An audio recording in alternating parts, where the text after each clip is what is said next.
అందరికీ ప్రభువైన యేసుక్రీస్తు వారి పేరిట ప్రైజ్ లార్డ్. మనం ప్రభువుని ఆరాధించడానికి వాక్యం నుంచి కొన్ని మాటలను జ్ఞాపకం చేసుకొని ఆరాధనలోకి మనం ప్రవేశిస్తాం. కీర్తనల గ్రంథము 41వ అధ్యాయము 13వ వచనం. కీర్తనల గ్రంథము 41వ అధ్యాయము 13వ వచనం అందరం కలిసి చదువుకుందాం. కీర్తనల గ్రంథము 41వ అధ్యాయము 13వ వచనం. ఇశ్రాయేలు దేవుడైన యెహోవా శాశ్వత కాలము నుండి శాశ్వత కాలము వరకు స్తుతింపబడునుగాక. Amen, amen. తిరిగి హెబ్రీయులకు రాసిన పత్రిక 13వ అధ్యాయము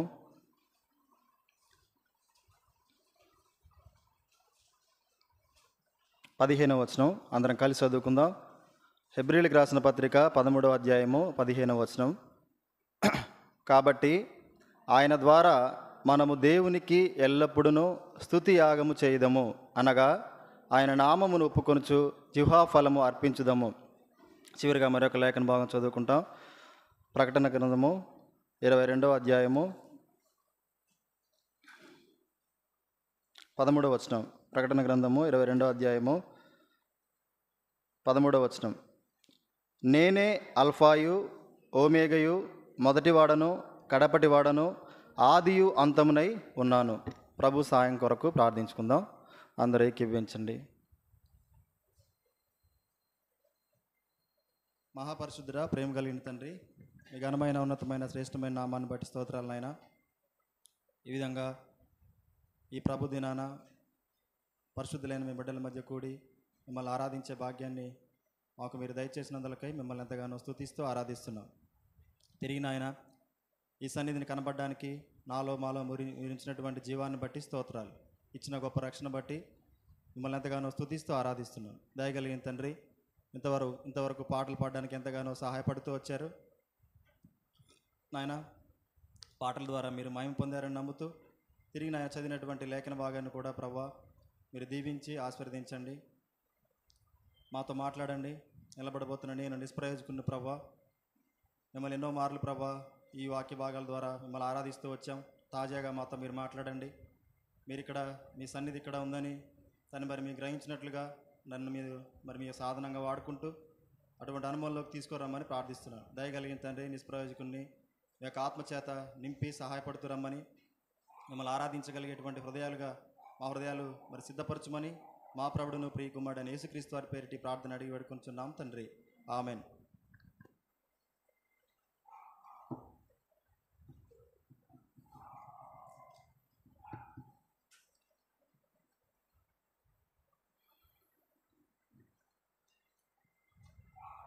మనం చూస్తే మొదటిగా మనం చదివినటువంటి లేఖన భాగాన్ని కానీ తర్వాత చదివిన లేఖన భాగాన్ని కానీ ఈ 3 లేఖన భాగాలు కూడా మనం చూస్తే మొదటి చివరి 2 లేఖన భాగాలు కూడా మనకు ఒక విషయాన్ని తేటపరుస్తూ ఉంటాయి. ముందుగా 41వ కీర్తన మనం చూస్తే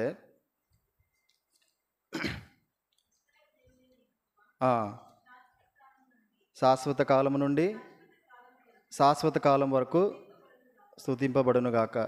ఆమెన్.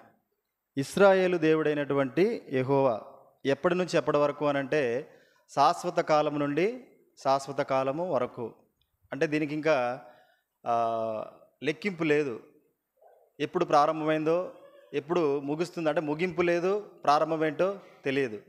శాశ్వత కాలము నుంచి శాశ్వత కాలం వరకు స్తుతి కూడా ఆ విధంగా ప్రభువుని స్తుతించాలని దావీదు కీర్తనకారుడు రాస్తా ఉన్నాడు.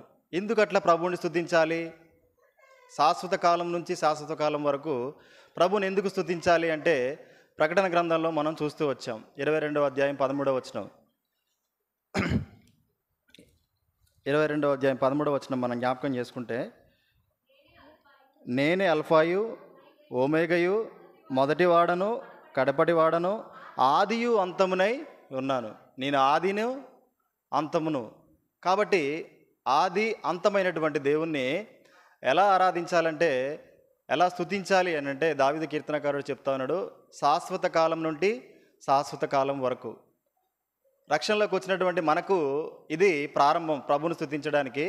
కానీ ముగింపు అనేది దీనికి లేదు. ప్రభుతో మనం చేరిన తర్వాత అక్కడ కూడా ప్రభువుని పరిశుద్ధుడు పరిశుద్ధుడు పరిశుద్ధుడని మనం ఆరాధించేవారిగా ఉంటాం. కీర్తనకారుడు ఆ విషయాన్ని మరొక మారు ఇక్కడ ప్రస్తావిస్తూ వచ్చాడు. శాశ్వత కాలం నుంచి శాశ్వత కాలం వరకు ఆరాధించాలి అని. ఎందుకు ఆరాధించాలి అని అంటే మనకు తెలుసు, తనలో ఉన్నటువంటి గొప్ప దైవ లక్షణాలను బట్టి ప్రభువుని మనం ఆరాధించాలి. ఎన్నో మార్లు చూసుకుంటూ వచ్చాం. దేవుళ్ళు ఉన్నటువంటి ఎన్నో దైవ లక్షణాలు మనం చూసుకుంటూ వచ్చాం. దాన్ని బట్టి యేసుప్రభువు వారు ఎంత ఉన్నతుడైనటువంటి దేవుడో, మరి ఎవరికి లేనటువంటి గొప్ప గుణ లక్షణాలు కలిగినటువంటి దేవుడు, పరిశుద్ధత కలిగినటువంటి దేవుడు. అటువంటి దేవుని ఎన్నో మార్లు మనం జ్ఞాపకం చేసుకొని ఆరాధిస్తూ వచ్చాం. ఇక్కడ ఒక విషయం మనం జాగ్రత్తగా ఈరోజు ఆలోచించుకోగలిగితే, శాశ్వతుడైనటువంటి దేవుడు, ఆది అంతము లేనటువంటి దేవుడు. మరి ఆది అంతం లేనటువంటి దేవుడి వల్ల మనకేమైనా ప్రయోజనం ఉందా అని అంటే ప్రతి మనిషి ఆలోచించేది అదే కదా. దేవుడు ఎటువంటి వాడైనా సరే ఏం కావాలి మనిషికి? ఏదో ఒక ప్రయోజనం కావాలి. మరి మనం యెషయా గ్రంథం 9వ అధ్యాయం 6వ వచనంలో కూడా చూసినట్లయితే అక్కడ ఒక మాట ఉంటుంది. అందులో చాలా విధాలుగా దేవుని యొక్క క్రియలను బట్టి కొన్ని పేర్లు ప్రవక్త ఇస్తా వస్తాడు. అందులో ఒక పేరును మనం చూస్తే నిత్యుడగు తండ్రి. నిత్యుడగు తండ్రి అని నిత్యుడగు తండ్రి చాలు. నిత్యుడగు తండ్రి అంటే నిత్యము తను ఉంటాడు. అందుకే కీర్తనకారుడు 102వ అధ్యాయము 25, 27 వచనాల్లో కొంత బ్రీఫ్గా మనకు అక్కడ ఇస్తూ వస్తాడు. 102వ కీర్తన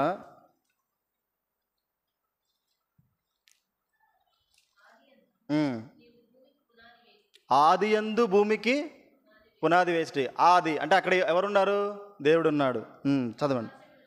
ఆకాశమును కూడా అవి నశించును కానీ నీవు నిలిచియుందువు, అవి అన్నీ వస్త్రము వలె పాతగెలును. ఒకడు అంగవస్త్రమును తీసివేసినట్లు నీవు వాటిని తీసివేయదువు, అవి మార్చబడును. ఇక్కడ ఏంటి ఇంతగా ప్రభు చెప్తా ఉన్నటువంటి మాట ఏంటంటే, ఆకాశాన్ని ఎలా తీసివేస్తాడనంటే, ఒక వస్త్రం పాతగిల్లిపోయినప్పుడు మన ఇంట్లో తీసి ఒక దండం మీద లేకపోతే బయట ఎక్కడ ఎలా పడేస్తామో, ఈ ఆకాశం కానీ దేవుడు సృష్టించినటువంటి ప్రతీదీ కూడా ఎలా చేస్తాడంటే, దేవుడు దాన్ని అంత చాలా సింపుల్గా అలా పాతగిల్లిపోయిందని పక్క పెట్టేసినట్ట. కానీ దేవుడు ఆది నుంచి సృష్టించినటువంటి దేవుడు, ఆయన నిత్యము ఉండేటువంటి దేవుడు, అంత గొప్ప దేవుడు. తర్వాత వచనాలు మనం చూస్తే, నీవు ఏకరీతిగా నుండివాడవు, నీ సంవత్సరములకు అంతము లేదు. దేవుని యొక్క సంవత్సరాలకి అంతమే లేదు. మరి ఇటువంటి దేవుణ్ణి కలిగి ఉన్న మనము ఏంటి మన గొప్పతనం? ఉదాహరణకి ఒక మంచి ఇన్స్టిట్యూట్లో పిల్లల్ని జాయిన్ చేసినప్పుడు ఏదైనా సరే వారికి ఉన్నటువంటి ఆ కాంపిటీషన్ రంగంలో కానీ, లేకపోతే నీట్ కొరకు కానీ, లేకపోతే ఇంకేదైనా సరే యూపీఎస్సీ గురించి కానీ, ఐఏఎస్ ఐపీఎస్ అవ్వాలని కానీ మనం జాయిన్ చేసేటప్పుడు ఆ ఇన్స్టిట్యూట్ యొక్క బ్యాక్గ్రౌండ్ చూస్తాం. ఆ ఇన్స్టిట్యూట్ ఎలా ఉంటుంది, అక్కడ చదివిన వారు ఎట్లా అయ్యారు, దానికి ఉన్నటువంటి పరిమితులు ఏంటి, ఎంతగా అది అక్కడ ఉన్నటువంటి వారిని తీర్చిదిద్దుతూ వచ్చిందనే విషయాలు మనం జ్ఞాపకం చేసుకుంటాం, చాలా ఆలోచిస్తాం. అయితే అక్కడ దానికి ఉన్నటువంటి పేరును బట్టి ఆ ఇన్స్టిట్యూట్ నుంచి వచ్చేటువంటి విద్యార్థులు కూడా అలాగే తయారు కావాలని ఆశపడతాడు. ఆ ఇన్స్టిట్యూట్లో ఉన్నటువంటి ప్రతి ఒక్కరు కూడా అక్కడికి వెళ్ళిన వారిని అలాగే తీర్చిదిద్దుతారు అని ఆశపడతారు కదా. మనం చూస్తే ఎంతోమంది ఆ ఇన్స్టిట్యూట్కి వెళ్ళినప్పుడు అక్కడ నుంచి ఖచ్చితంగా జాబ్ కొడతారు అనేటువంటి ఆలోచన ప్రతి ఒక్కరికి తెలిసి అక్కడ పిల్లల్ని జాయిన్ అవ్వడం కానీ జరుగుతూ ఉంటుంది. కానీ నిత్యుడగు తండ్రి దగ్గరికి మనం వచ్చినప్పుడు మనం కూడా కొన్ని మన జీవితంలో పొందుతూ వచ్చాం. నిత్యుడగు తండ్రి తను నిత్యుడిగా ఉండడం మాత్రమే కాదు, మనకి కొన్ని నిత్యమైనవి ఇస్తూ వచ్చాడు. ఈ ఉదయకాల సమయంలో దేవుణ్ణి మనం ఆరాధించడానికి కొన్ని విషయాలు అందులో నుంచి మనం జ్ఞాపకం చేసుకుంటాం. మొట్టమొదటిగా మనం చూస్తే ప్రసంగి గ్రంథము 3వ అధ్యాయము 14వ వచనంలో మనం ఒకసారి జ్ఞాపకం చేసుకుంటే, ప్రసంగి గ్రంథము 3వ అధ్యాయం 14వ వచనం.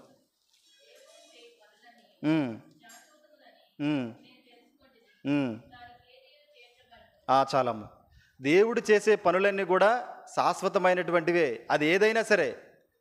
ముఖ్యంగా ఇప్పుడు మనం ధ్యానించుకునే విషయాలు మనం జ్ఞాపకం చేసుకుంటే, దేవుడు మన జీవితంలో చేసినటువంటివి కూడా శాశ్వతమైనవే, నిత్యమైనవే. ప్రసంగి అది అనుభవపూర్వకంగా రాస్తున్నట్లుగా మనం చూడవచ్చు. ఏంటి అయినా శాశ్వతమైనటువంటి మన జీవితంలో చేస్తూ వచ్చాడనంటే, ప్రకటన గ్రంథము 1వ అధ్యాయం 6వ వచనం మొదటి భాగంలోనే మనం చూస్తాం. ఆయన ఎటువంటిది మన జీవితంలో శాశ్వతంగా ప్రారంభిస్తూ వచ్చాడో అది ఇప్పటికి కూడా కొనసాగిస్తూ ఉన్నాడో మనం చూడొచ్చు. ప్రకటన గ్రంథము 1వ అధ్యాయం 6వ వచనం మొదటి భాగంలో చూస్తే చాలు, మనలని ప్రేమించుచు అది ప్రారంభమైంది. ఎప్పటి నుంచి ప్రారంభమైందనంటే భూమి ఎప్పుడైతే సృష్టింపబడక ముందే, భూమి ఆకాశాలని జగత్తు పునాది వేయబడక మునిపే ఆయన ప్రేమ అనేది మన పైన మొదలైంది.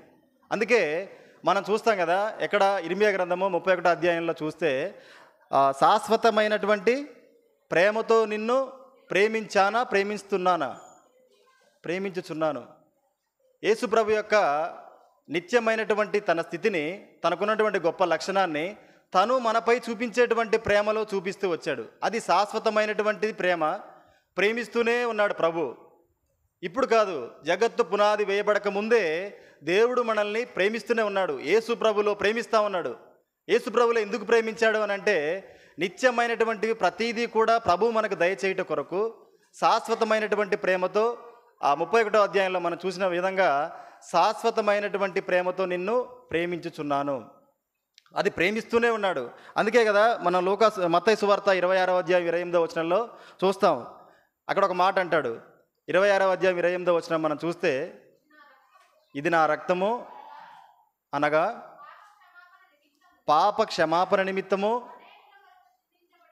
అనేకుల కొరకు చిందింపబడుతున్నటువంటి రక్తము. ఆ రక్తము చిందించబడుతూనే ఉంది అనేకుల కొరకు. అంటే ప్రతి ఒక్కరి పైన కూడా దేవుని ప్రేమ ఉంది.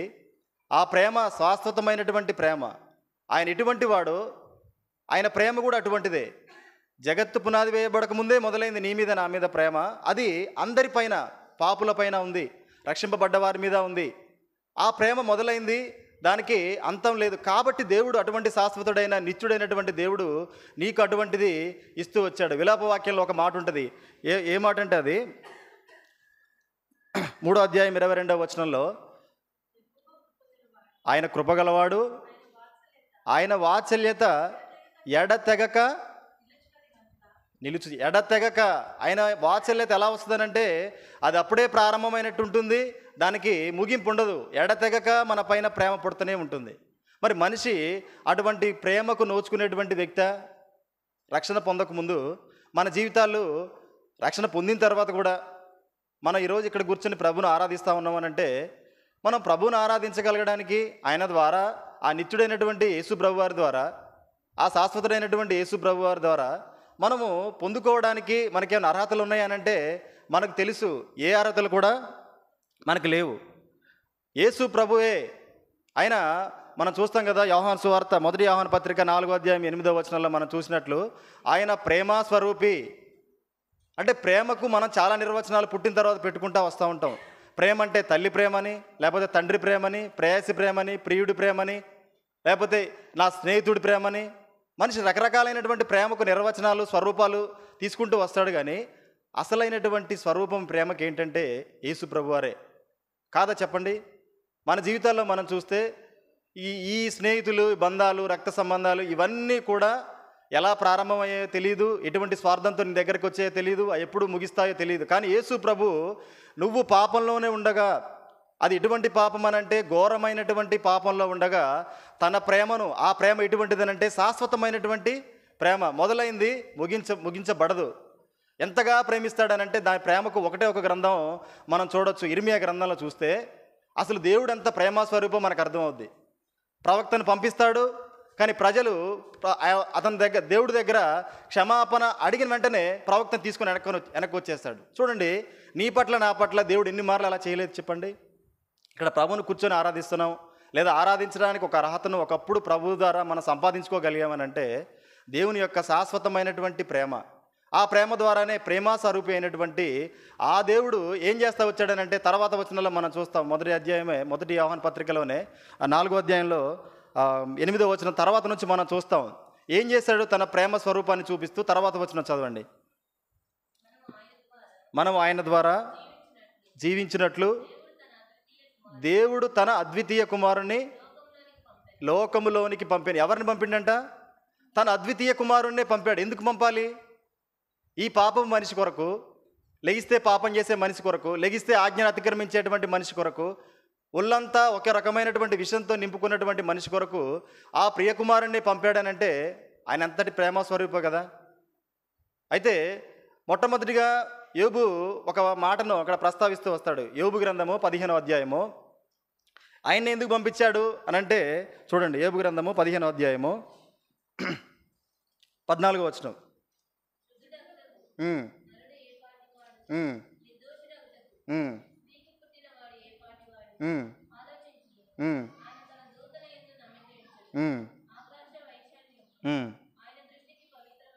బా, ఈ మాట మనం చూస్తే నాకు చాలా ఆశ్చర్యం వేసింది. ఎలా ఉందంట, శుద్ధుడగుటకు నరుడు శుద్ధుడు తనంతటిగా తను శుద్ధుడు కాడు. ఆయన ఏ పాటివాడు? ఆయన శుద్ధుడు కాలేడు. తర్వాత మనం చూస్తే ఏం చెప్తా ఉన్నాడు? నిర్దోషుడగుటకు స్త్రీకి పుట్టినవాడు ఏ పాటివాడు? స్త్రీకి పుట్టినవాడు కానీ మనిషి కానీ తనంతట తానుగా నిర్దోషిగా మారలేడు. అంటే మరి ఏం జరగాలి? ఇప్పుడు ఎవరో ఒకరు రావాలి. తను స్త్రీకి పుట్టకూడదు, మనుషుడై ఉండకూడదు. అటువంటి సమయంలో ఇక్కడ ఇంకొక మాట ప్రభు ఇస్తా ఉన్నాడు. అనొచ్చు కదా, మరి దేవదూతలు నీ చేతిలో ఉన్నారు కదా, వారిని పంపించవచ్చు కదా అని అంటే చూడండి, ఇక్కడ ఆలోచించుము, ఆయన తన దూతల యందు నమ్మిక ఉంచలేదు. ఎందుకు? ఈ కార్యం తలపెట్టడానికి దేవుడు దూతల మీద నమ్మిక ఉంచలా. అంటే వారు ఎక్కడ చిన్న తప్పు చేసినా నా బిడ్డలందరూ కూడా అపవాదితో పాటుగా నరకంలో ప్రవేశించబడతారు. కాబట్టి వీళ్ళందరూ కాదు, నేనే, నా ప్రియ కుమారుడే ఈ భూమి మీదకి వెళ్ళాలి. ఎలా వెళ్ళాలనంటే స్త్రీ గర్భం ద్వారా కాదు, పరిశుద్ధాత్మ ద్వారా ఈ లోకంలోకి ప్రవేశించాలి. మనుష్య దైవ కుమారుడిగా ఈ భూమి మీద ఉండాలి, పరిశుద్ధుడిగా జీవించాలి, ఎన్నో శ్రమలు అనుభవించాలి. నిర్దోషుడగుట తన వల్ల కాదు, నీతిమంతుడిగా ఉండడం తన వల్ల కాదు.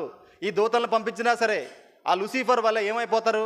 లూసిఫర్ కలిగినటువంటి ఆలోచన కలిగి నా బిడ్డలందరినీ తిరిగి నరకంలోనే పడవేసేటువంటి ఆలోచన కలిగి ఉండొచ్చు. కాబట్టి వీరెవ్వరిని పంపను, నా ప్రియ కుమారుడే నేను పంపిస్తాను అన్నప్పుడు ఫిలిప్పీలకు రాసిన పత్రిక 2వ అధ్యాయం మనం చూస్తాం 8వ వచనం నుంచి. ఎటువంటి ప్రేమను తను చూపుతూ వచ్చాడనంటే తండ్రికి విధేయత చూపుతూ, ఆ విధేయత ఎటువంటిది అని అంటే తనను తాను తగ్గించుకుంటూ, అది ఎంతగా అనంటే శిలువ మరణం పొందినంతగా తనను తాను తగ్గించుకుంటూ దేవుడు ఈ భూమి మీదకి వచ్చి నీ కొరకు నా కొరకు ఈ కార్యాన్ని తలపెడుతూ వచ్చాడు. ఎంత గొప్ప కార్యం అనంటే దేవుడు మన పట్ల తలపెట్టింది. మన హెబ్రీయులకు రాసిన పత్రిక 12వ అధ్యాయం 2వ వచనంలో చూస్తే, హెబ్రీయులకు రాసిన పత్రిక 12వ అధ్యాయం 2వ వచనం కింద భాగం, ఆయన తన ఎదుట ఉంచబడిన ఆనందము కొరకై అవమానమును నిర్లక్ష్య పెట్టి, మన ఒక్క నిమిషం, అవమానమును నిర్లక్ష్య పెట్టింది యేసు ప్రభు. కానీ మనిషి ఏం చేస్తానంటే, అందుకే మనిషితో ఈ రక్షణ సాధ్యం కాదు, దేవదూతలతో ఈ రక్షణ సాధ్యం కాదు, అది దైవ కుమారుడైనటువంటి యేసు ప్రభు వారి వల్ల మాత్రమే సాధ్యం. కాబట్టి ఆ మనిషిని అంటే ఆ దేవుణ్ణి పంపినప్పుడు ఆ దేవుడు ఏం చేస్తాడనంటే అవమానాన్ని నిర్లక్ష్య పెట్టాడంట. తర్వాత సిలువను సహించి దేవుని సింహాసనం యొక్క కుడి పార్శ్వమున ఆసీనుడై ఉన్నాడు. తర్వాత కింద భాగంలో మనం చూస్తే పాపాత్ములు తనకు వ్యతిరేకముగా చేసిన తిరస్కారమంతయు ఓర్చుకొనిన ఆయనను తలంచుకోడి. పాపాత్ములు ఎవరు కూడా పుణ్యాత్ములు కాదు, ఆయన మీద నేరం మోపిన వాళ్ళు ఎవరు కూడా సరైనటువంటి మంచి కార్యాలు చేసినటువంటి వారు కాదు, అందరూ పాపాత్ములే. వారు కూడా యేసు ప్రభు వారి మీద వ్యతిరేకంగా తిరస్కారం చేసినా సరే దానంతటిని కూడా ఓర్చుకుంటూ వచ్చాడంట. ఎందుకు ఓర్చుకుంటూ వచ్చాడు? ఎందుకు ఓర్చుకుంటూ వచ్చాడనంటే శాశ్వతుడైనటువంటి దేవుడు శాశ్వత ప్రేమతో నిన్ను ప్రేమిస్తున్నాడు. ఆ ప్రేమను బట్టే దేవుడు నిన్ను నన్ను ఇక్కడికి నడిపిస్తూ వచ్చాడు. మనలో ఏ గొప్ప గుణం కూడా లేదు. అదే యోబు 25వ అధ్యాయంలో ఒక మాట రాస్తాడు. యోబు గ్రంథము 25వ అధ్యాయము 4-6 వచనాల్లో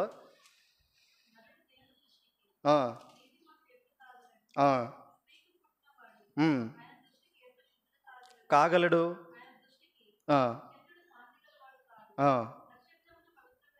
కావు,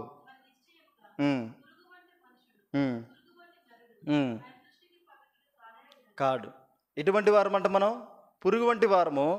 తర్వాత నరుడు ఆయన దృష్టికి పవిత్రుడు కానేరడు. నరుడు అసలు ఆయన దృష్టికి పవిత్రుడు కానేరడు. ఎందుకు అనుకోడు చెప్పండి? యేసుప్రభు వారి దేవుడు ఈ విధంగా అనుకోడు చెప్పండి? మనిషిని పుట్టించిన దగ్గర నుంచి ఈ భూమి మీద ఎక్కడైనా మనిషి దేవుని మాట వింటూ వచ్చాడా? ప్రారంభం మొదలుకొని ఎన్నో మార్లు దేవుడు రక్షిస్తూ వచ్చాడు. మొట్టమొదటిగా ఆదాముని చక్కగా ఆ తోటలో ఉండి కొన్ని కండిషన్స్తో జీవించమని చెప్తే ఆజ్ఞను అతిక్రమించాడు, పాపం వైపుగా వెళ్ళాడు. సరే పోనీ, ఆ తర్వాత నరహత్య చేస్తున్నటువంటి మనుషుడిగా మనం చూస్తాం. అయిపోయింది, దేవుడు క్షమిస్తా వచ్చాడు. తర్వాత తరాలన్నీ మనం జ్ఞాపకం చేసుకుంటూ వస్తే తనకు ఈ ప్రత్యేకపరుచుకుంటూ వస్తున్నాడు, కానీ ప్రజల్లో మాత్రం పాపం అనేది పోవట్ల, దేవుని మీద తిరగబడ్డం అనేది పోవట్ల. మనిషి ఇంతగా పాపంతో నిండిపోతా ఉన్నాడు. కారణం ఏంటంటే ఆ అపవాది పెట్టినటువంటి ఆ తలంపుతో మనిషి పాపంలోనే జీవిస్తున్నాడు, మగ్గుతున్నాడు. ఈ మనిషికి అవకాశమే లేదు, తన నిర్దోషిగా మారడానికి అవకాశమే లేదు. దూతలను పంపించే ఆలోచన కూడా ప్రభువుకు లేదు. కాబట్టి తనే ఈ భూమి మీదకి వచ్చాడు, మనిషి రూపేణ అన్నీ భరిస్తూ వచ్చాడు. ఆయన భరించినటువంటి ఆ కారణం చేత శాశ్వతమైనటువంటి ప్రేమను చూపుతూ కొన్ని నిత్యమైనటువంటి సంగతులు మన జీవితంలో తను ఇస్తూ వచ్చాడు. మొదటిగా మనం చూస్తే హెబ్రీయులకు రాసిన పత్రిక 13వ అధ్యాయము, హెబ్రీయులకు రాసిన పత్రిక 13వ అధ్యాయము 20వ వచనం. యేసు అను మన ప్రభువును నిత్యమైన నిబంధన సంబంధము రక్తమును బట్టి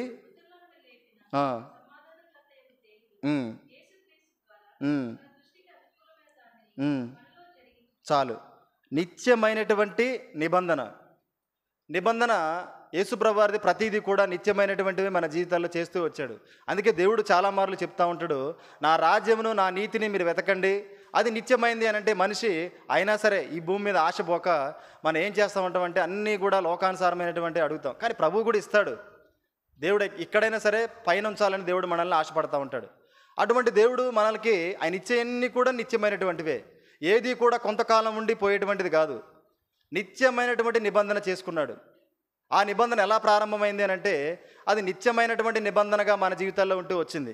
రండి, మనం అదే హెబ్రీయులకు రాసిన పత్రిక 8వ అధ్యాయము 8 నుంచి 13 వచనాలు మనం జాగ్రత్తగా చూసుకుంటూ వెళ్తే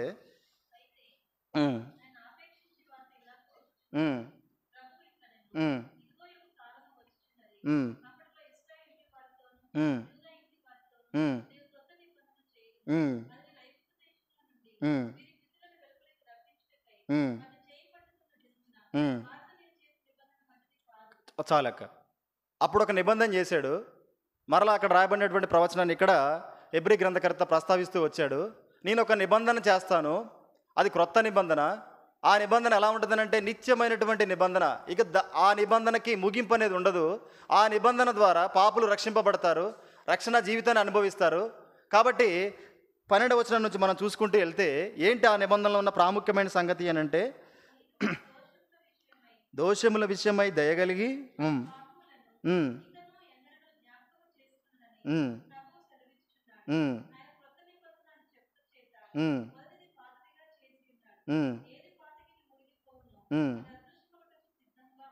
చాలు.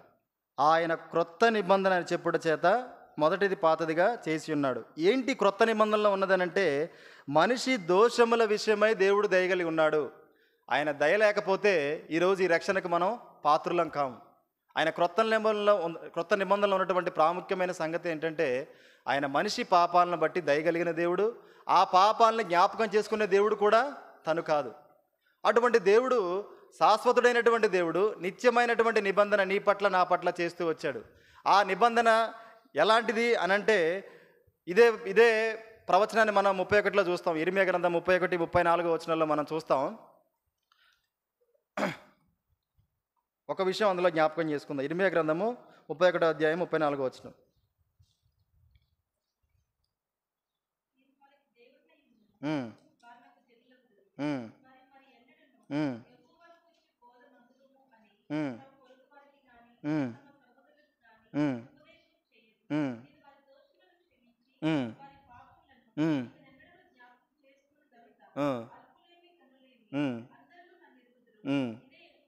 చాలు.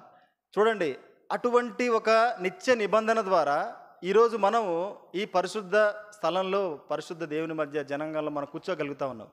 ఈ నిబంధన గొప్పతనం ఏంటంటే ఆ పాపాలు దోషాలన్నిటి కొరకు ఇది ఒక మాట మనం చూస్తాం.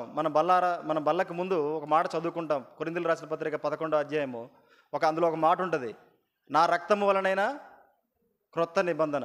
ఆయన రక్తం ద్వారా ఏమొచ్చిందనంటే దోషంతో నిండిపోయినటువంటి మనిషిని విమోచిస్తూ వచ్చాడు. ఆ నిబంధన ప్రతి పాపికి ఏం చేస్తూ వచ్చిందనంటే ఒక క్రొత్త జీవితాన్ని ఇస్తూ వచ్చింది. తన పాపపు జీవితాన్ని తిరిగి మరలా దేవుడు గుర్తుపెట్టుకోనని చెప్తా వచ్చాడు. ఇదే నిబంధన దేవుడు చేయకుండా ఉంటే మనిషి పాపంలోనే ఉండేవాడు. పాపపు భారం పోయిందనే నిశ్చయిత ఉండేదే కాదు. నిత్యమైనటువంటి నిబంధన, ఇది నిత్యమైన నిబంధన. దేవుడి దగ్గరికి వెళ్ళే వరకు కూడా ఈ నిబంధన అనేది కొనసాగుతూనే ఉంటుంది. నిత్యుడైనటువంటి దేవుడు నీ పట్ల నా పట్ల చేసినటువంటి నిత్య నిబంధన ఇంతగా మన జీవితాలను ఆయన దగ్గర చేరు వరకు నడిపిస్తుంది. చివరికి ఒక మాట చదువుకుందాం. యెషయా గ్రంథము 55వ అధ్యాయం 3వ వచనం. ఈ అంశంలో చివరి మాట చదువుకుందాం. 55వ అధ్యాయము 3వ వచనం.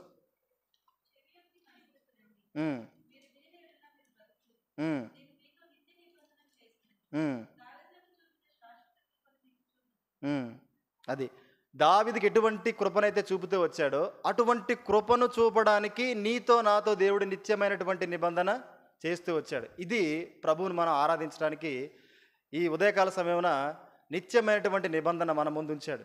ఇది ఏం చేస్తా వచ్చిందనంటే ఇప్పుడు మనం ఇలా రక్షణతో కూర్చోగలిగాం, దేవుణ్ణి ఆరాధించగలిగేటువంటి ఒక లక్షణం మనలో కలిగిందనంటే ఆయన యేసు ప్రభువారి రక్తం ద్వారా మనలో చేసినటువంటి నిత్య నిబంధన, ఆయన రక్తం ద్వారా ఏర్పడ్డటువంటి నిత్య నిబంధన. ఆయనే రక్తం చిందించకపోతే, ఆ పరిశుద్ధుడే రక్తం చిందించబడకపోతే, ఆ రక్తం చిందించబడకపోతే నీకు నాకు ఈ నిబంధన లేదు. ఈ నిబంధన లేకపోతే మన పాపాలకు విమోచన లేదు. ఆ పాపాలు తిరిగి జ్ఞాపకం చేసుకుంటూ దుష్టుడు నిత్యం జ్ఞాపకం చేస్తూ ఈ లోకంలో నువ్వు పరలోకం పోవట కంటే ప్రాముఖ్యంగా నరకానికి వెళ్ళిపోయేటటువంటి స్థితిలో ఉండేవాడివి. కాబట్టి ఈ నిత్య నిబంధనను బట్టి దేవుని మనం ఆరాధిద్దాం. రెండవ సంగతి మనం జ్ఞాపకం చేసుకుందాం. హెబ్రీయులకు రాసిన పత్రిక 5వ అధ్యాయం 10వ వచనం. 5వ అధ్యాయం 10వ వచనం.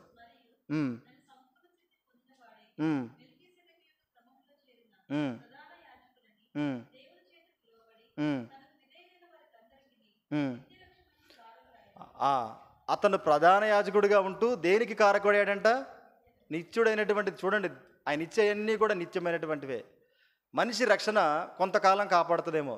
చూడండి, గవర్నమెంట్ దిగిపోయిన తర్వాత నాకు Z+ సెక్యూరిటీనే కంటిన్యూ చేయండి అని ఆల్రెడీ ఎక్స్ మినిస్టర్స్ చెప్తా ఉంటారు.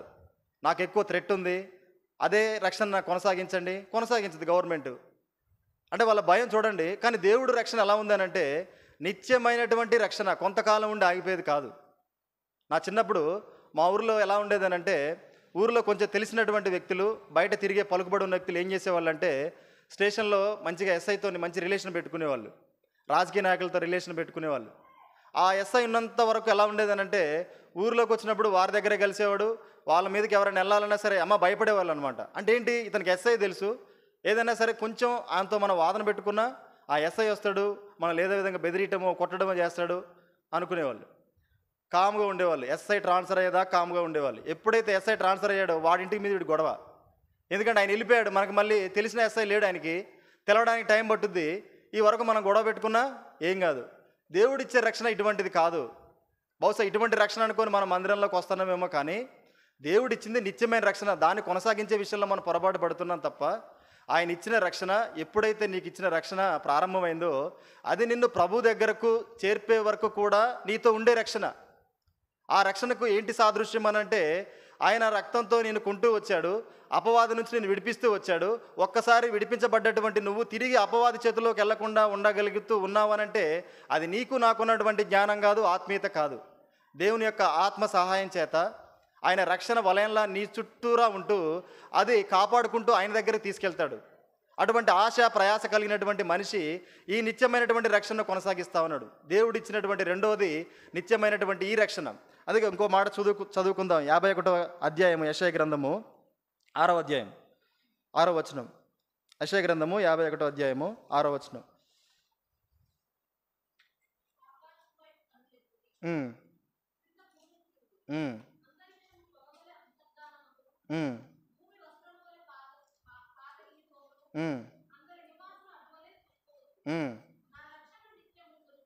ఆయన రక్షణ నిత్యము ఉండును.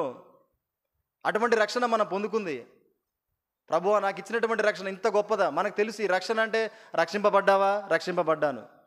ఆ రక్షణ ఎప్పటివరకేనంటే మనిషి చెప్పేటువంటి స్థితిలో లేడు. ఆరాధించేవారు కానీ స్వార్థ చెప్పేవారమైనా సరే ఇది నిత్యమైనటువంటి రక్షణ దేవుడు నీకు నాకు ఇచ్చింది. మరలా మరొక రక్షణ లేదు. ఈ రక్షణ నిత్యమైనటువంటిది. ఎక్కడ దాకానంటే దేవుడితో ఉండేంత వరకు ఈ రక్షణ నీతో కొనసాగుతూ ఉంది. అటువంటి నిత్యమైనటువంటి రక్షణ ఇచ్చినందుకు రెండవదిగా మనం ప్రభువును ఆరాధిద్దాం. మూడవటువంటి విషయం చూసుకుందాం. హెబ్రీయులకు రాసిన పత్రికనే 9వ అధ్యాయము 11వ వచనం. ఉమ్, ఉమ్, ఉమ్, ఉమ్, ఉమ్, ఉమ్, ఉమ్, ఉమ్, గుడ్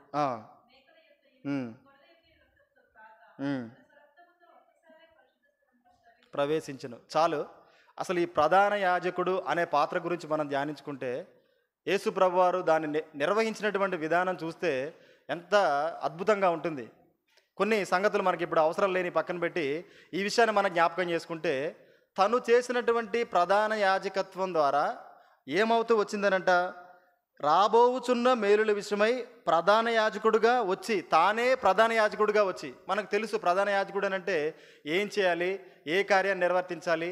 ప్రధాన యాజకుడు అంటే మొట్టమొదటిగా ప్రతి ఒక్కరి పాపాన్ని కూడా అక్కడ బలిచ్చి తీసివేయాలని అంటే మొట్టమొదటిగా ప్రధాన యాజకుడు ఏం చేయాలి, తన పాపాలను బట్టి బలి అర్పిస్తూ ఉండాలి. అది నిత్యము జరుగుతూనే ఉండాలి. కానీ యేసు ప్రభువారు పరిశుద్ధుడిగా ఉండట కారణం చేత ఆయన పరిశుద్ధతను బట్టి నిత్యమైనటువంటి విమోచన నీకు ఇస్తూ వచ్చాడు. అది ఎలా అనంటే పరిపూర్ణమైనది, ఆ యొక్క రక్షణ పరిపూర్ణమైనది.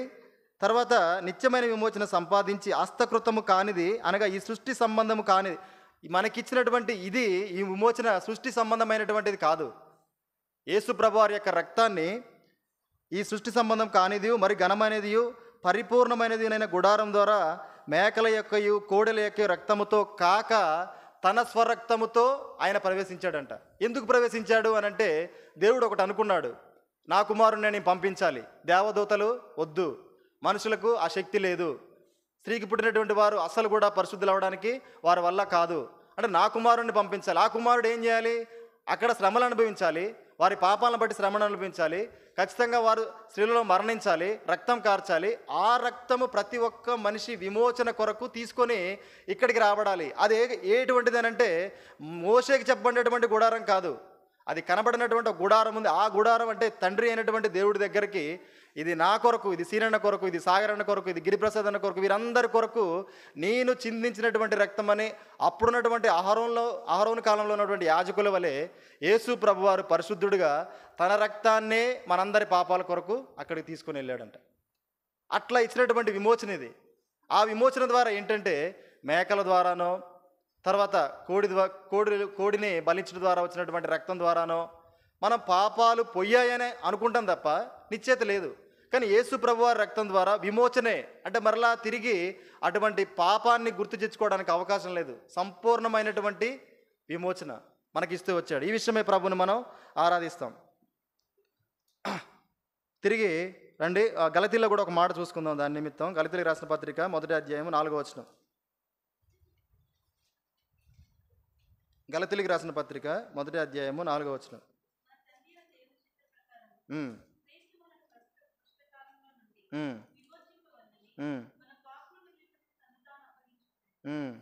చాలు. ప్రస్తుతపు దుష్టకాలంలో నుండి విమోచింపవలనని, ఇది మనుషులుగా ఉన్నటువంటి మనందరి కొరకు పరిశుద్ధుడైనటువంటి దేవుడు రక్తాన్ని కార్చడం ద్వారా ఈ విమోచన, ఈ నిత్యమైన విమోచన ప్రభు మనకు ఇస్తూ వచ్చాడు. ఆ కారణం చేత ఈ విమోచన సాధారణంగా వచ్చింది కాదు. యేసు ప్రభువారు ఆ శిలువలో ఎంతగా శ్రమిస్తే, ఎన్ని శ్రమలు అనుభవిస్తే చూడండి. మనం మొట్టమొదట చదువుకున్న ప్రతిదీ సహిస్తూ వచ్చాడు. ఉమ్మి వేశారు, కొరడా దెబ్బలు కొట్టారు, తలకు ముళ్ళ కిరీటం పెట్టారు, చేతులకు మేకులు, కాళ్ళకు మేకులు. ఎంతగా హింసించారనంటే నానా రకాలైనటువంటి మాటలు. ఆ మాటలన్నీ కూడా పడుతూ, ఉమ్మివేయబడుతూ, రక్తం చిందిస్తూ నీ కొరకు నా కొరకు ఆ శిలువలో నిలబడ్డాడు. ఎందుకు అనంటే నీకు విమోచన ఇవ్వడానికి. ఆ విమోచన, నిత్యమైన విమోచన నిత్యుడకు దేవుడు నీకు నాకు ఇచ్చాడు. ఆ కారణాన్ని బట్టి దేవుని మనం ఆరాధిస్తాం. తర్వాత 2వ తెస్సలోనికలు 2వ అధ్యాయము 16వ వచనం. తెస్సలోనికి రాసిన పత్రిక 2వ పత్రిక 2వ అధ్యాయము 16వ వచనం.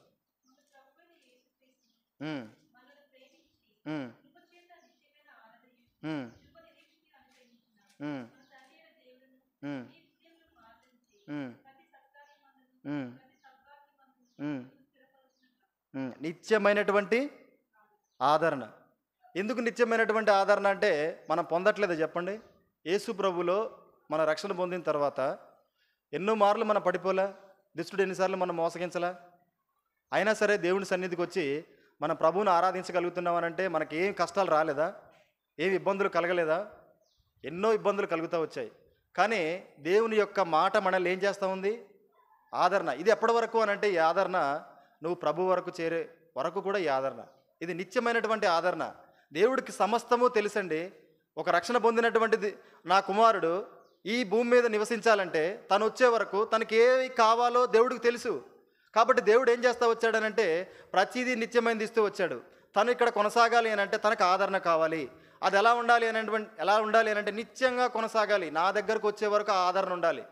పడిపోతాడు కొన్ని మార్లు, ఆర్థిక పరిస్థితులను బట్టి పడిపోతాడు, కుటుంబ పరిస్థితులను బట్టి పడిపోతాడు, ఒకసారి రోషాన్ని బట్టి, గర్వాన్ని బట్టి, రకరకాల పరిస్థితుల్లో పడిపోతాడు. అప్పుడు నేను ఏం చేయాలి అని అంటే తన ఆత్మను, యేసుప్రభు వారు చెప్తారు కదా ఒక మాట, నేను వెళుతున్నాను, ఆదరణకర్త అయినటువంటి ఆత్మను మీ మధ్యలోకి వస్తాడు. అతను ఏం చేస్తాడు? సర్వసత్యంలోని మిమ్మల్ని నడిపిస్తాడు. ఆదరణకర్తనే ఉంచాడు.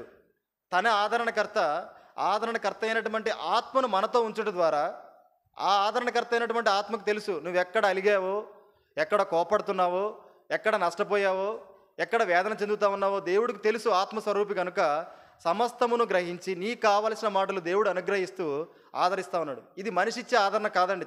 చాలామంది మనుషులు ఆదరణ కలిగిన మాటలు మాట్లాడతారు మన ముందు, కానీ పక్కకి వెళ్ళిన తర్వాత ఏం మాట్లాడతారో మన హృదయానికి తెలుసు. వాళ్ళు ఏం మాట్లాడుకుంటారో కూడా తెలుసు మనకి. కానీ మనిషి చూడండి, మనిషి ఆలోచన ఎలా ఉంటుందంటే అప్పుడు మాట్లాడిన ఆదరణ మాటలను బట్టే మనం మనిషి దగ్గర సాటిస్ఫై అవుతాం తప్ప దేవుడిచ్చే ఆదరణ బట్టి మనం జ్ఞాపకం చేసుకోం.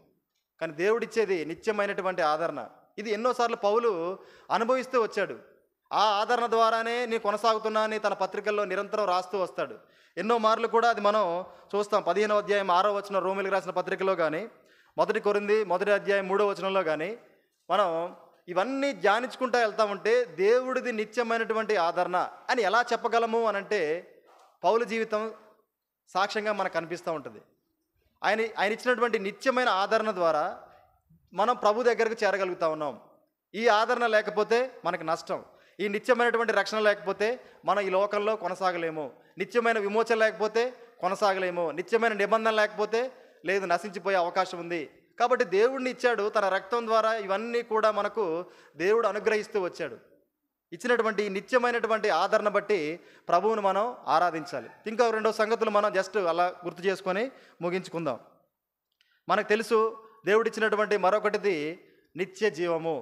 చాలా ప్రాముఖ్యమైన సంగతి. ఎన్నో మార్లు మనం ధ్యానించుకుంటూ వచ్చాం. కానీ తన జీవమే ఆ జీవమే మనకి ఇవ్వకపోతే మనకున్నటువంటి జీవము చనిపోయింది. ఎఫెసీయులకు రాసిన పత్రిక 2వ అధ్యాయం 1వ భాగంలో చూస్తే చచ్చిన వారమై ఉన్నటువంటి మనల్ని యేసు ప్రభువారు వచ్చి తను ఇచ్చినటువంటి ఆ జీవం ద్వారా తను ఇచ్చాడు. ఆ జీవాన్ని మనం కొనసాగించుకుంటూ వెళ్ళడం ద్వారా మనం ఈ రక్షణ సరైన విధంగా ఈ కాలంలో మనం కొనసాగించుకోగలుగుతా ఉన్నాం. అటువంటి నిత్య జీవాన్ని ఇచ్చినటువంటి దేవుడిగా మనం ఆరాధించాలి. తర్వాత పేతురు పత్రిక 1 పేతురు పత్రిక 5వ అధ్యాయము 10వ వచనం, నిత్యమైనటువంటి మహిమ మన ముందుంది. పేతురు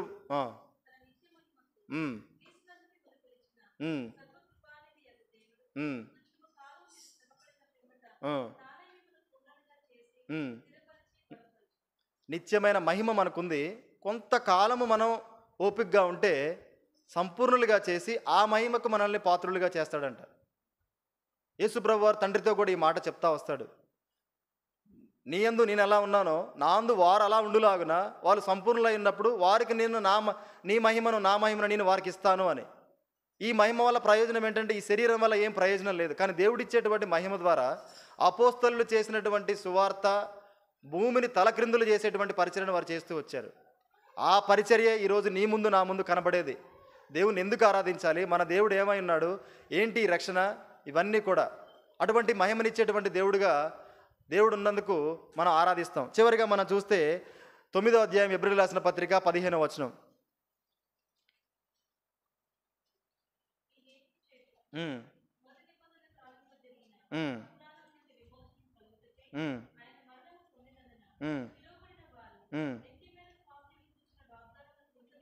పిలువబడిన వారు నిత్యమైనటువంటి స్వాస్యం. మనిషి ఎలా బ్రతకాలో దేవుడు మాట్లాడుతూ ఉన్నాడు. తను నిత్యుడైనటువంటి దేవుడు, తనిచ్చేవి కూడా అన్నీ కూడా నిత్యమైనవి. ఈ నిత్యుడైన దేవుడు ఇచ్చినటువంటి ప్రతి నిత్యమైనటువంటి నిబంధన కానీ, నిత్యమైన రక్షణ కానీ, నిత్యమైన విమోచన కానీ, నిత్యమైన ఆదరణ కానీ, మనం ప్రస్తుత కాలంలో ఈ భూమి మీద బ్రతుకుతూ ముందుకెళ్ళినప్పుడు తనిచ్చే నిత్యమైన మహిమ, ఆ నిత్య జీవము, తర్వాత నిత్యమైనటువంటి స్వాస్థ్యం, ఆ పరలోక రాజ్యం, ఇవన్నీ కూడా కలకాలం దేవునితో ఉండేలా నిన్ను చేస్తూ ఉన్నాయి. నీకున్న జ్ఞానము, మనకున్నటువంటి పాపపు స్థితి, ఇవన్నీ కూడా ప్రభు దగ్గరికి ఇటువంటి స్థాయిలో నిలబెట్టేవి కాదు. తండ్రి అయిన దేవుడు, శాశ్వతమైనటువంటి దేవుడు, ఆయన ఆది అంతము లేనటువంటి వాడు, శాశ్వతమైనటువంటి ప్రేమను మనపై చూపుతూ ఎవరిని పంపించడం ఇష్టం లేక, ఎవరి ద్వారా కూడా మన నిర్దోషులము లేదా మన పరిశుద్ధులుగా మారమని ప్రభువుకు తెలిసే ఎవరిని పంపడం ఇష్టం లేదు. తన ప్రియకుమారుని భూమి మీదకి పంపుతూ వచ్చాడు. తన కార్యము సంపూర్ణం చేస్తూ వచ్చాడు. తన రక్తానంతా కూడా మన కొరకు ధారపోస్తూ వచ్చాడు. ఆ రక్తం ద్వారా నిబంధన చేస్తూ వచ్చాడు, రక్షణ ఇస్తూ వచ్చాడు, విమోచన ఇస్తూ వచ్చాడు, ఆదరణ ఇస్తూ వచ్చాడు. నీ కొరకు నా కొరకు మహిమ, స్వాస్యము, రాజ్యము కలకాలం అక్కడ ఉండడానికి దేవుడు నీ ముందు నా ముందు ఉంచి యేసు ప్రభువారి ద్వారా ఈ గొప్ప నిరీక్షణ మనకు ఇస్తూ వచ్చాడు. అటువంటి దేవుణ్ణి మనం ఆరాధించుతాం. ఈ మాటలు జ్ఞాపకం చేసుకొని ప్రభువుని మనం ఆరాధిద్దాం.